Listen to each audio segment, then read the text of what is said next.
Good Morning Business. Le débat. On va parler du budget de la France, présenté au Conseil des ministres tout à l'heure à 10h, le budget 2024. Et même Bruno Le Maire le dit. Il l'a dit hier à une réunion politique. Il dit en 2025, la France sera le plus mauvais élève de l'Europe. Ça sera le seul pays qui affichera un déficit supérieur à 3%. La France bonnet d'âne, Nicolas Dose ? Oui, la France bonnet d'âne. Alors, Bruno Le Maire a dit ça devant des parlementaires. Ouais. Ce sont les parlementaires qui rapportent ses propos. Bon. C'est pas exactement... Enfin bon, de toute façon, à la limite, le dire ou pas... Enfin, on le sait, quoi. On sait qu'effectivement, on est complètement à la dérive. D'ailleurs, le Haut Conseil des finances publiques a rappelé qu'à compter de 2024, on sera au-delà des recommandations d'évolution des dépenses publiques réalisées par la Commission européenne. Et Bruxelles a bien dit, à partir de 2024, on rétablit le fameux pacte de stabilité, pour l'instant dans sa version historique. Ça veut dire que, en théorie, en 2024, la France est passible d'une procédure pour déficit excessif. D'autant plus que le Conseil dit qu'il ne croit pas du tout aux prévisions. Effectivement, il n'a pas parlé d'insincérité, mais il a considéré que les prévisions n'étaient pas crédibles. Je ne vais pas vous rappeler toutes les prévisions de déficit, 4,4, croissance 1,4. Voilà. Et puis il y a un autre élément qui nous met effectivement, ce fameux bonnet d'âne, ce sont les Échos qui indiquent que, d'après leurs infos, on va être capable d'emprunter encore plus sur les marchés en 2024 qu'en 2023. En 2023, on a quand même levé des émissions, entre les émissions de dette neuve et le refinancement de la dette ancienne, on a quand même atteint 270 milliards d'euros.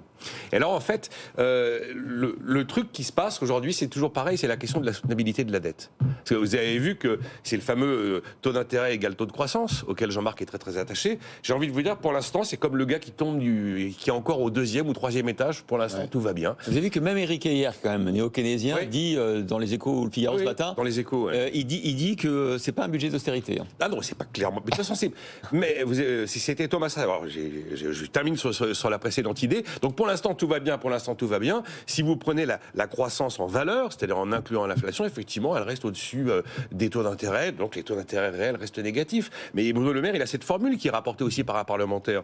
On passera un très mauvais Noël à payer plus cher les cadeaux qu'on a inscrits dans le budget. Parce que là, vous savez qu'on va avoir les décisions d'agence. Alors on peut faire un bras d'honneur aux décisions d'agence. On s'était beaucoup inquiété en 2012 parce que le AAA allait partir. C'est sûr que là, si on a des décisions d'agence qui nous sont défavorables, avec un budget qui est un budget à la dérive par rapport à ce que les États européens ont engagé, il y a un moment où peut-être qu'effectivement ces fameux taux taux d'intérêt et taux de croissance vont se croiser. Et là, c'est le moment où on commence à arriver au premier étage et on n'est plus au 3e étage. Et vous le dites, et d'ailleurs, c'était la formule de Thomas Asportas, c'est du en même temps le budget. Et elle a reconnu la formule, Elisabeth Borne, quand on lui pose la question. Oui, c'est un budget qui veut dépenser plus et dépenser moins. Il y a un moment, si vous voulez, il y a une espèce de triangle d'incompatibilité où on ne pourra pas tout faire en même temps. Dépenser plus et dépenser moins. Et sans monter les impôts. Moi, je vous dis, je vous promets qu'on ne coupera pas des hausses d'impôts. Et d'ailleurs, je ne sais plus à qui, je crois que c'est le rapporteur général du budget qui nous prévient d'ores et déjà qu'il y aura une loi de finances rectificative. Olivier Marleix, chez les LR, disait, on le passait sur notre antenne ce matin, c'est le pire budget du pire moment de François Hollande. C'est le pire budget du pire moment de François Hollande. Ah, c'est pas mal comme formule. Il faudrait essayer de l'analyser. Mais... Jean-Marc Daniel. C'est sévère avec François Hollande, parce que François Hollande avait fait un effort pour redresser les finances publiques. Certes, à coup de matraquage fiscal, mais il avait fait un effort pour redresser les finances publiques. La folie fiscale. C'était du sado. Ah oui, c'était un grand délire. Sado-fiscalité, oui, je crois que ceux qui viennent d'arriver. C'est ceux qui sont nouveaux depuis ce matin. Et donc, il avait quand même réussi à réduire le déficit structurel à tel point que quand même son ministre de l'économie avait dit il y a un matraquage fiscal. Bon, là, il n'y a même pas ça. C'est-à-dire que si on veut se référer à des exemples historiques, vous savez, c'est George Bush, le père, celui qui était vice-président, puis devenu président des États-Unis. Il était vice-président de Reagan. Et il disait en privé, vous savez, notre politique, c'est plus de dépenses, moins d'impôts, et on réduit le déficit. C'est de l'économie vaudou, ça. C'est irréel, c'est un appel à la magie. Et effectivement, on avait creusé à l'époque le déficit. Donc moi, ce qui me frappe, c'est d'abord le fait qu'effectivement, il y a une sorte de cynisme dans les propos de nos dirigeants, une forme de clairvoyance cynique. On va dans le mur, ça part dans tous les sens, mais c'est quand même eux qui décident, c'est quand même eux qui sont censés être aux manettes et ils prennent pas les décisions. Ça, c'est vrai.